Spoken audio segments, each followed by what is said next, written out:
History is written by the victors, but the shadows are guarded by the dead.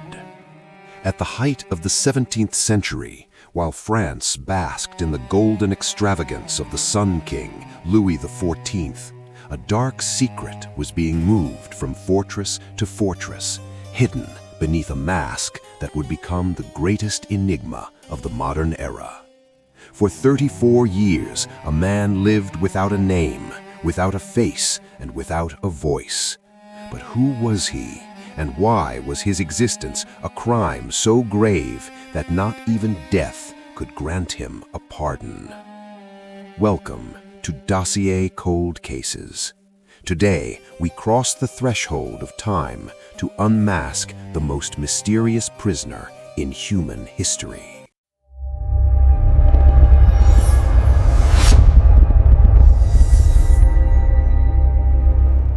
Our journey begins in 1669. A letter, sealed with the royal crest, arrives at the Pignerol fortress in the Alps. The order is direct: take custody of a prisoner named Eustache d'Auger. But he was no ordinary captive. The Minister of War commanded that he be kept in a cell with multiple doors, layered one upon another, to ensure not even a whisper could escape. If he attempted to speak to anyone other than his basic needs, the instruction was chillingly brief: kill him. The jailer in charge, Benin de Saint-Mars, became this man's permanent shadow. For 30 decades, wherever Saint-Mars was stationed, the mask followed. Transported in a closed litter, protected by heavy leather curtains, the prisoner traversed France like a ghost. Legend says that while held at the island of Sainte Marguerite, he scratched a desperate plea onto a silver plate and hurled it from his window. An illiterate fisherman found it and brought it to the governor. Saint-Mars, trembling, asked, "Have you read what is written here?" The fisherman replied that he could not read. "Go," Saint-Mars said, "you are very lucky to be so ignorant." Had he known to read, the fisherman would have been buried alongside the secret.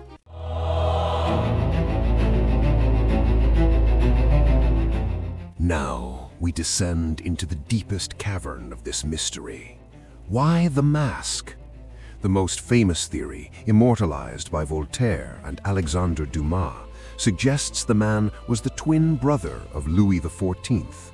Imagine the scene: two heirs, one throne. In that age, a twin was not a blessing, but a threat of civil war. If the prisoner possessed a face identical to the Sun King, the mask was not just a punishment, it was the only way to prevent the royal bloodline from being questioned. If the people ever glimpsed that face, the brilliance of Versailles would have been extinguished instantly. But the speculation goes deeper. Another theory, even more complex, suggests he was the biological father of Louis XIV. King Louis XIII and his wife Anne of Austria spent decades failing to produce an heir. What if, in an act of political desperation to secure the succession, a surrogate was brought to the Queen's bed? Years later, this man, the true father of Europe's most powerful monarch, might have returned to claim his place, or perhaps his mere existence became living proof of the throne's illegitimacy. To save the monarchy, the son would have entombed his father behind a mask of velvet and steel.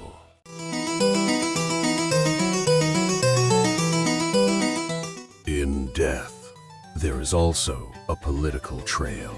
Eustache d'Auger might have been a simple valet, but what could a servant know to merit 34 years of absolute silence? Some speculate he witnessed secret negotiations between Louis XIV and the King of England, secrets involving religious betrayals and bribes that could have set both nations ablaze. In this high-stakes game of chess, d'Auger was the pawn who saw the king naked, and for that, he was condemned to never be seen again. The final ordeal took place in 1703 in the depths of the Bastille. The prisoner fell ill and died suddenly, but the effort to erase his passage on earth was supernatural. His clothes were shredded and burned. His silver utensils were melted down. The walls of his cell were scraped to the raw stone, and the floor was torn up and replaced. Everything was done to ensure that not a single strand of hair, a scrap of fabric, or a word scratched in a hidden corner could reveal his identity. He was buried under the name Marchioli, a final lie etched in stone.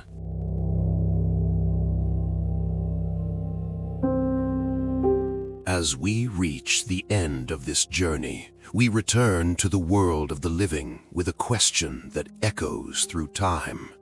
What defines a man? Is his name, his face, or the memories he leaves behind? The man in the iron mask was stripped of everything, transformed into a myth to protect the power of a monarch. He died in silence so that the throne could keep speaking. The truth remains locked in that Bastille cell, but at Dossier Cold Cases, we believe that no secret is eternal. Perhaps the mask wasn't there to hide a monster, but to hide the truth that beneath the crown, power is more fragile than a human face. What do you believe? Royal blood, a forbidden father, or a simple servant who knew too much? Leave your theory in the comments.